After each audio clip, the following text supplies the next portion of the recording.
صيادو الأسماك كرسوا هذا اليوم للتعبير عن وفائهم للشهيد معروف سعد الذي استشهد وهو يدافع عن حقوقهم في المسيرة ضد شركة بروتين الاحتكارية.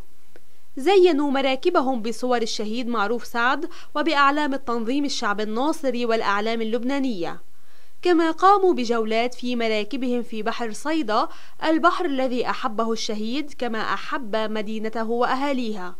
وشارك الدكتور أسامة سعد في المسيرة البحرية على متن أحد المراكب الذي انطلق به إلى عرض البحر.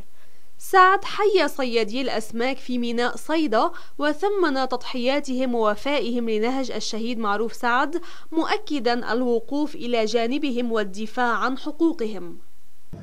من 40 سنة مثل هاليوم 26 شباط 1975 خرجت تظاهرة للصيادين للمطالبة بمنع احتكار شركة بروتين للصيد في المياه اللبنانية، وهذا كان حيتسبب بقطع أرزاق لآلاف من الصيادين على طول الساحل اللبناني.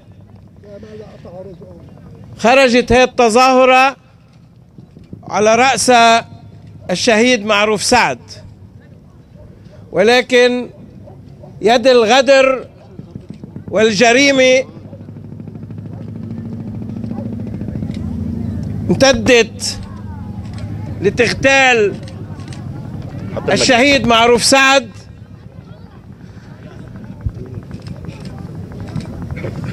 وهذه السلطة اللبنانية في ذلك الوقت التي كانت تعادي حقوق الفئات الشعبية والكادحة أرادت من خلال هذه الجريمة أن تقول أنه لا حقوق لهذه الفئات، وفي محاولة منها لتفجير الأوضاع في لبنان،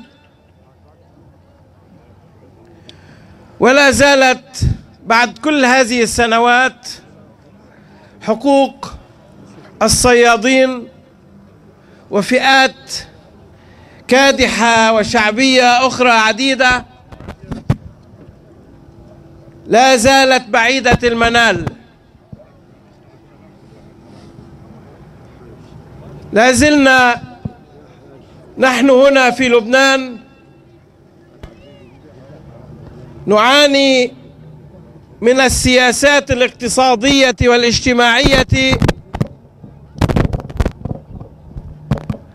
المعادية لحقوق الناس، ولا زال الحكم في لبنان ينحاز بشكل كامل ضد حقوق هذه الفئات الشعبية والكادحة والمنتجة من أبناء الشعب اللبناني. لا زال الصيادون يواجهون الصعوبات الجمة بغياب أي رعاية من قبل الحكومة اللبنانية، وأيضا لا زالوا غير قادرين على الحصول على الضمان الاجتماعي والضمان الصحي والحماية لعملهم من المضاربات وحماية البحر من كل أشكال التلوث الذي يؤثر على الثروة السمكية وعلى أرزاقهم. هناك إهمال شديد لهذا القطاع، كما أن هناك إهمال شديد للقطاعات الأخرى في مجال الزراعة وفي غيرها من المجالات. نحن نقول في هذا اليوم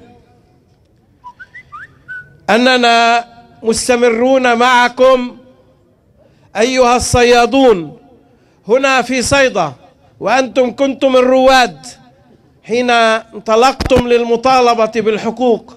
نحن مستمرون معكم من أجل تحصيل هذه الحقوق، ولا بد أن هذا اليوم الذي سنحصل فيه حقوقنا، حقوق الصيادين، لا بد أنه سيكون قريب بفضل وعيكم، بفضل تضامنكم، بفضل إصراركم، بفضل تمسككم بكرامتكم الإنسانية. نحن نحيي فيكم هذه الكرامة، هذه الهمة، هذا الإصرار، ونقول لكم أنتم في هذا اليوم تعبرون في يوم الشهيد معروف سعد، تعبرون عن أنكم أوفياء، نعم أوفياء لهذا النهج، لمعروف سعد الذي استشهد من أجل قضيتكم ومن أجل قضايا الكادحين والفقراء والمنتجين في هذا البلد. التحية لكم في ذكرى استشهاد معروف سعد، التحية لكم والشكر لكم على وفائكم، على إخلاصكم، على ثباتكم. لا شيء أبدا سوف ينال من عزيمتكم. أنتم الأقوياء، أنتم أصحاب الحق، وصاحب الحق سلطان، وأنتم أصحاب حق، وبإذن الله ستنالون حقوقكم بفضل تضامنكم وفضل إرادتكم، ونحن معكم على الخط. نحن كما أنتم أوفياء لخط معروف سعد، نحن أيضا أوفياء لكم وأوفياء لقضيتكم، أوفياء لكل الكادحين، لكل الشرفاء في هذا البلد.